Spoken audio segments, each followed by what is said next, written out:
오늘 말씀은 아브라함이 그 소돔이라는 지역을 위해서 하나님 앞에 간청하는 그런 장면을 기록하고 있습니다. 아브라함이 소돔을 위해 기도했던 이유는 당시 소돔의 죄악이 너무 크다 보니까 하나님께서 이 소돔을 심판하려고 하셨기 때문입니다. 당시 소돔의 죄가 얼마나 컸냐 하니까 우선 이 소돔 사람들은 성적으로 굉장히 문란한 타락한 삶을 살고 있었습니다. 창세기 19장에 보면 롯의 집에 손님들이 찾아왔는데 그때 소돔 사람들이 그 손님들을 성폭행하려고 했다는 것이 기록이 되어 있습니다. 그런데 이 일에 젊은 사람들이나 또 늙은 사람들이나 또 가까이에 있는 사람들이나 먼 곳에 있는 사람들이나 다 모여 그런 일을 하려고 했다고 기록하고 있습니다. 그러니까 이런 성적인 문란함이 그 당시 소돔 사람들의 전반적인 모습이었다는 겁니다. 그 외에도 이 소돔 사람들은 경제적으로 굉장히 풍족하게 살았지만 굉장히 교만한 삶을 살았던 사람들이었습니다. 그래서 돈은 많이 벌었지만 가난한 사람들을 도와주지 않고 오히려 나그네들을 외면하고 학대했던 사람들이 이 소돔 사람들이었습니다. 경제는 점점 발전하고 생활 수준은 높아지는데 그들 속에 어떤 경건이나 타인을 배려하는 삶이나 그런 것이 나타나는 것이 아니라 오히려 더 자극적이고 더 폭력적인 그런 삶을 살았다는 겁니다.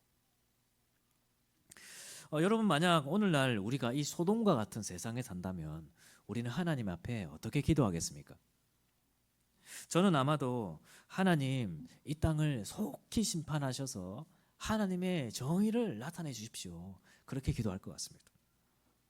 세상이 이 정도로 부패했다면 그렇게 철저한 심판, 완전한 심판을 구하는 것이 마땅하지 않겠습니까? 더군다나 이런 악인들 때문에 의인들이 고통을 당한다고 생각해 보십시오. 오늘 본문에도 보면 지금 이 소돔 사람들 때문에 약자들이 고통을 당할 뿐만 아니라 롯과 같은 의인들이 고통을 당하고 있었습니다. 그렇다면 우리는 더욱더 하나님의 심판을 구하면서 하나님이 이 땅에 속히 정의를 실현해 주십시오, 그렇게 기도해야 마땅할 것입니다. 저는 사실 그런 기도를 종종 합니다. 제가 참 좋아하는 성경 구절 중에 하나가 하나님은 의로우신 재판장이시여 매일매일 분노하시는 하나님이시로다. 제 속에 화가 많은 건 아닌데 이 세상의 악함과 이 불의함을 보면 어쨌든 하나님께서 빨리 이 세상을 심판하셨으면, 그 악인들을 심판하셨으면 좋겠네요. 그래서 하나님, 악인들의 머리에 숯불을 올려주시고, 하나님, 악인들의 이빨을 부러뜨려 주시고, 하나님, 그 저주가 악인들의 내장과 뼈에 들어가게 하시고, 하나님, 그 악인들이 만들어낸 그 재앙이 그들의 정수리에게 내리게 하소서. 제가 그렇게 표현한 거나 성경이 그렇게 표현합니다. 시편에 보면 그런 기도들이 엄청 많거든요. 여러분, 어쨌든 우리는 이렇게 세상의 악한 모습을 보면 되게 이런 마음을 가집니다. 그런데 오늘 본문을 보면 이 아브라함은 전혀 그렇게 기도하지 않습니다. 오히려 어떻게 기도하냐 하니까 하나님, 그곳에 있는 의인 50명을 위하여 그 성을 용서하시면 안 되겠습니까? 라고 그렇게 기도합니다.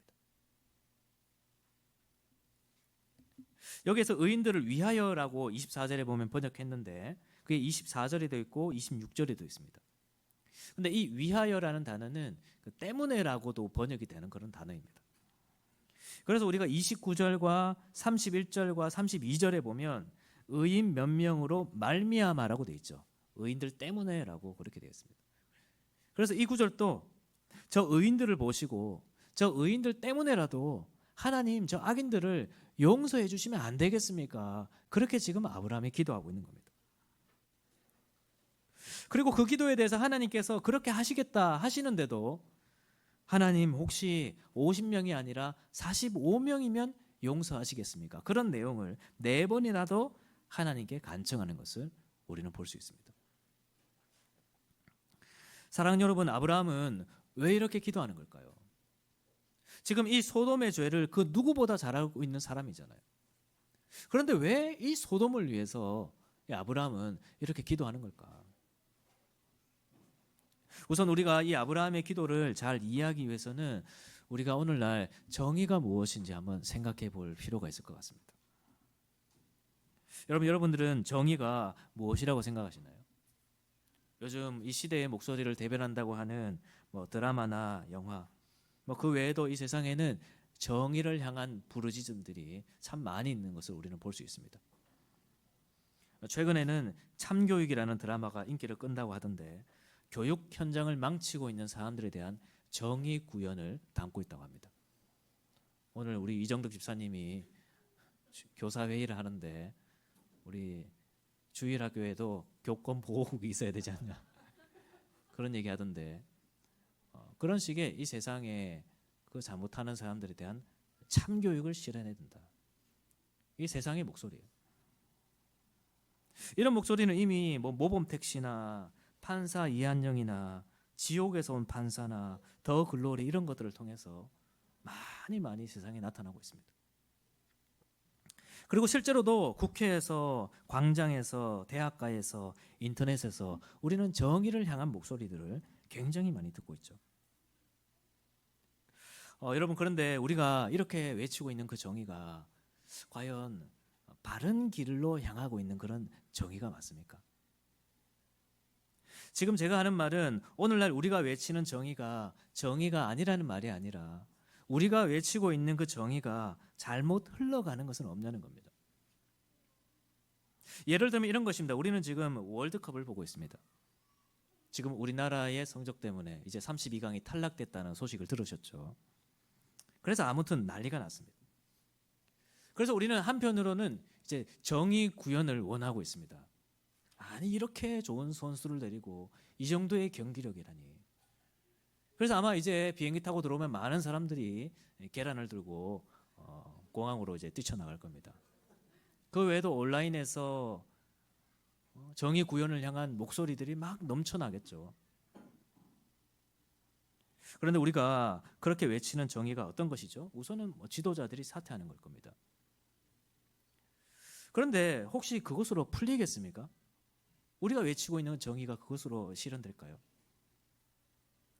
저도 사실 마음에 안 들긴 하지만 우리가 요구하는 것은 그 정도에 있지 않은 것 같습니다.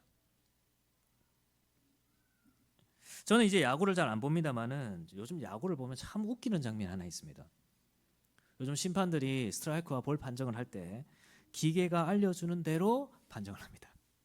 저는 그것을 보면서 사람이, 그것도 야구 내에서는 가장 어떻게 보면 위에서 판단해야 될 자리에 있는 사람이 이 기계의 종이 되어버렸다는 생각이 듭니다.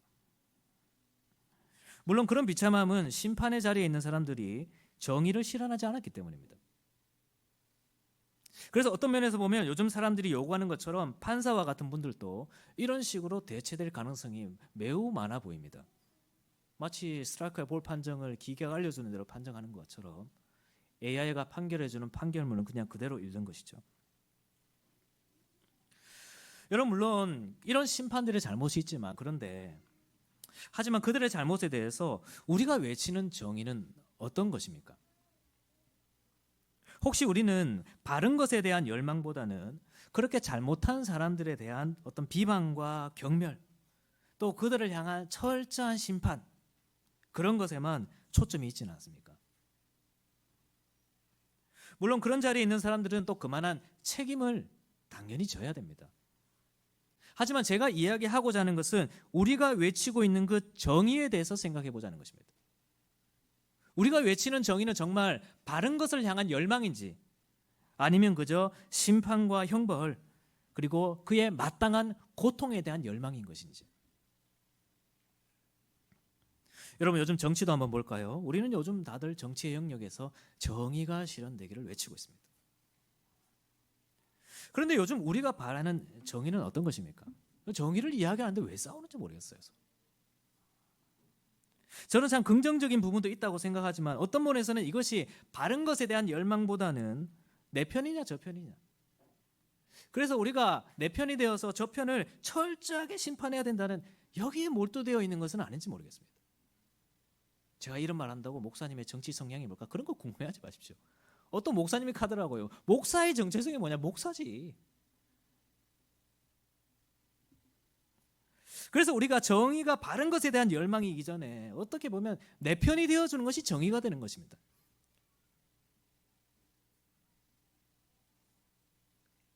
소셜 딜레마라는 다큐멘터리에 보면 요즘 소셜 미디어를 만든 개발자들의 인터뷰가 나옵니다. 그 사람들이 말이 이렇게 유튜브나 인스타그램이 보편화되면 결국 사회적으로 어떤 문제가 일어나냐, 결국 내전이 일어나게 될 것이다, 그렇게 얘기하는 게 있어요. 왜냐하면 이 소셜 미디어들은 결국 광고 수익을 많이 내야 되는데, 그러기 위해서는 각 사람이 좋아하는 것만 계속 보여줘야 되는 것입니다. 그래서 알고리즘이 그렇게 세팅되어 있기 때문인 거죠. 그래서 사람들은 이런 소셜 미디어를 사용하면 할수록 자기가 좋아하는 것만 보게 되고, 그래서 자기가 보는 것만 전부라고 생각하는 확증 편향 속에 살아가게 됩니다.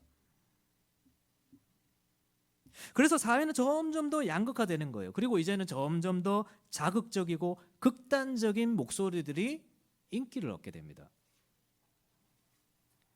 그리고 그런 극단적인 목소리는 뭐가 남습니까? 철저한 심판, 레디컬적인 뿌리를 흔드는 혁명, 이런 거를 외치게 되어 있는 거예요.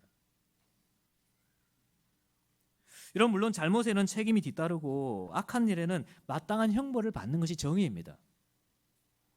그런데 우리가 외치는 정의가 너무 이런 모습에 치우쳐져 있는 것은 아니라는 겁니다. 여러분, 오늘날 우리가 요구하는 정의의 모습 속에 우리의 도파민이 터지는 포인트는 어디입니까? 어떤 모습에서 여러분들의 도파민이 터질 것 같나요? 예를 들어 어떤 사람들이 이 소돔 사람들과 같이 악을 행했습니다. 그리고 우리는 그 사람들에 대한 정의가 실현되길 꿈꿉니다. 그런데 우리가 꿈꾸는 그 모습 속에 과연 어떤 모습에서 우리가 도파민이 터지겠냐는 거예요.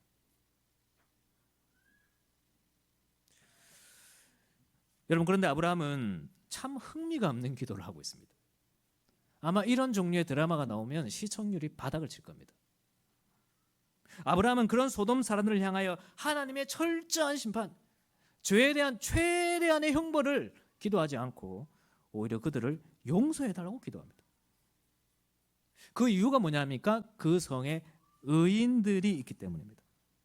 이것은 단지 의인들 때문에 악인들을 용서해달라, 그런 기도가 아니고, 의인들 때문에 그 악인들에게도 의로움이 전파되고, 그래서 그 악인들 역시도 회개하고 변화될 수 있다는 그 가능성 때문입니다. 그래서 나중에 하나님께서 결국 이 소돔을 심판하셨는데, 그 심판 역시도 우리가 어쩌면 바라는 그런 정의를 심판하는 심판이 아니라, 하나님께서 그 소돔에 의인을 보내셨고 또 그 의인을 통해 그들 역시도 회개하고 돌아오기를 기다리셨지만, 그 은혜에 반응하지 않는 자들에 대한 심판을 내리신 거겠죠. 왜냐하면 하나님은 이미 그 소돔 지역에 의인을 보내셨기 때문입니다. 누구입니까? 롯입니다.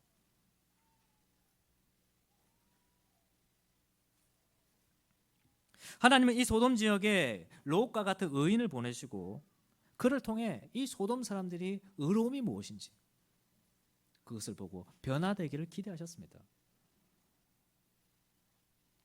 그리고 하나님은 이 소돔과 같은 사람들도 다 회개하기를 원하셨던 것입니다. 이것이 하나님의 정의입니다.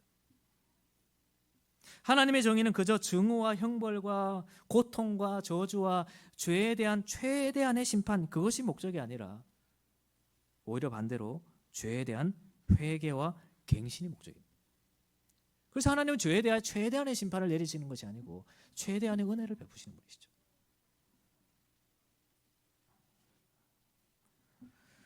사랑하는 여러분, 우리는 이 세상의 정의를 위해서 어떻게 기도해야 될까요?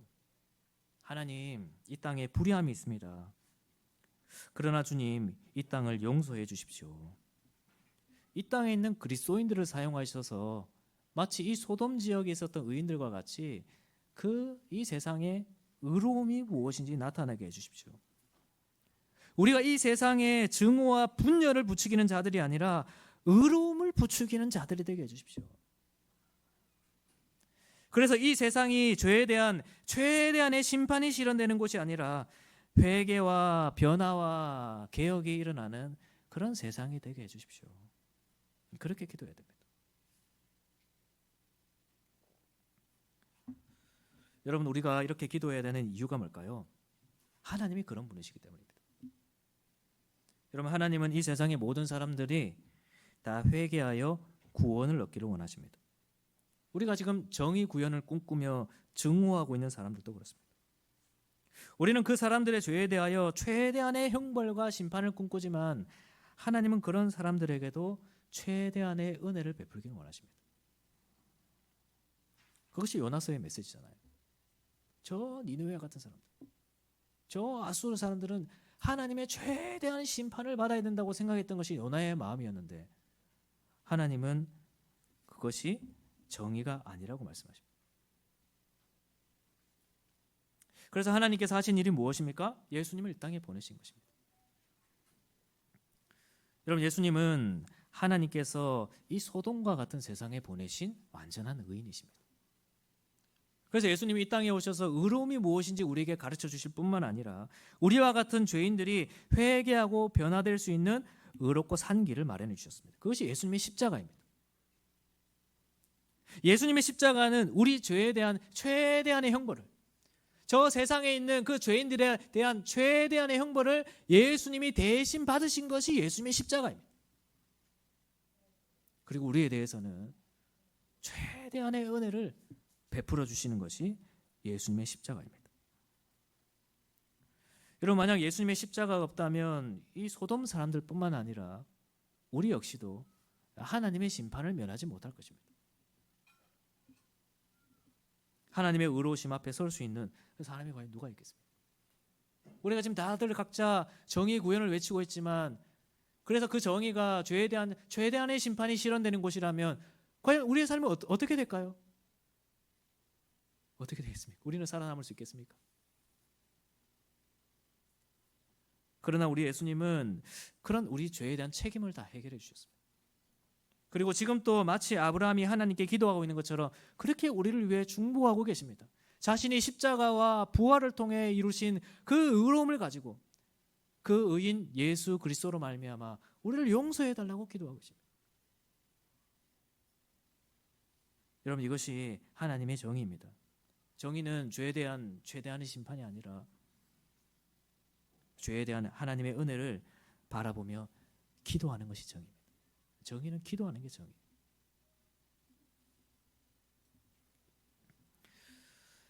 사랑하는 여러분, 우리가 이런 정의를 외치며 살아가는 그리스도인들이 되기를 주님의 이름으로 축원합니다. 세상 사람들이 말하는 것처럼 그냥 그런 정의를 외치지 말고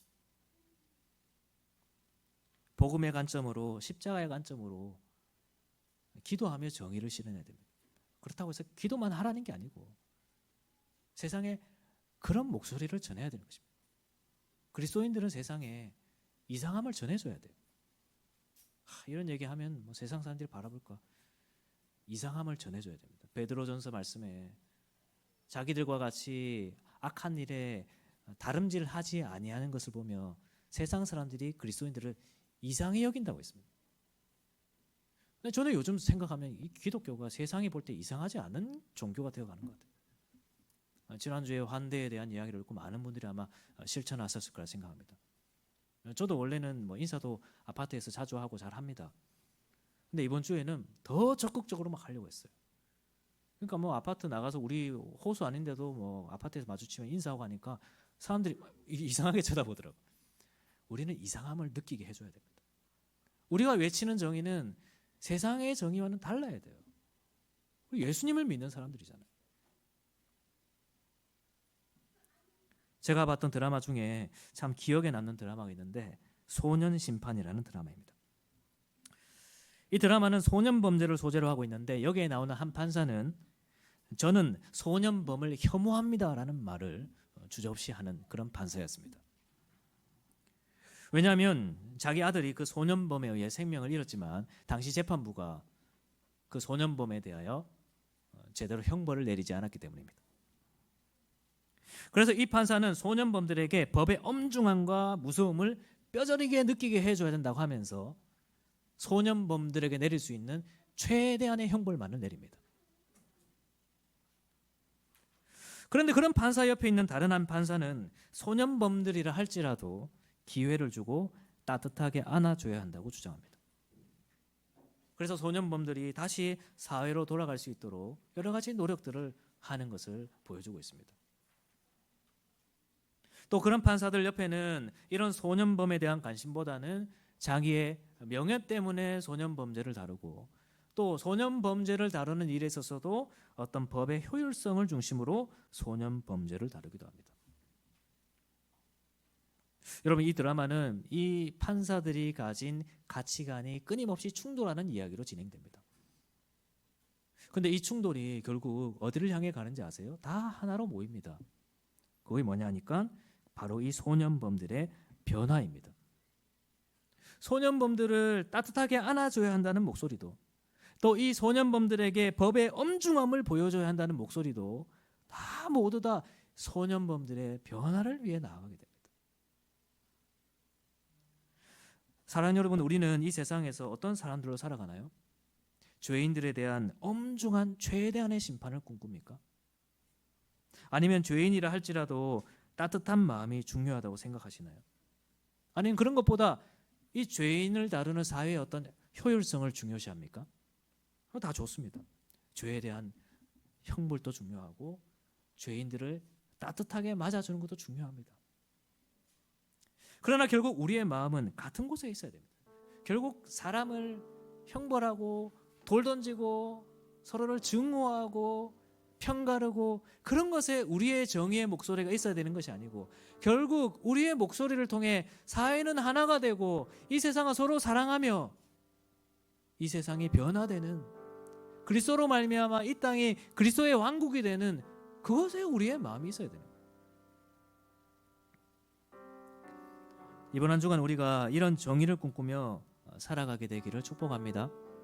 우리가 바라보는 정의가 어느 부분에 있는지, 우리가 바라보는 세상의 어떤 포인트에서 우리는 그 도파민이 터질 것인지 생각해 보면서 이 세상이 정말 우리 주 예수 그리스도로 말미암아 진정으로 변화되기를,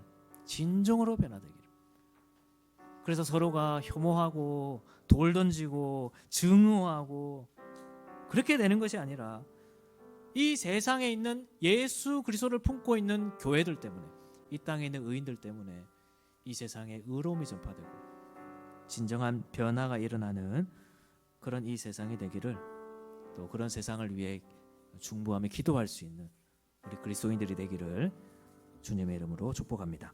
함께 우리 말씀을 기억하면서 찬양합시다.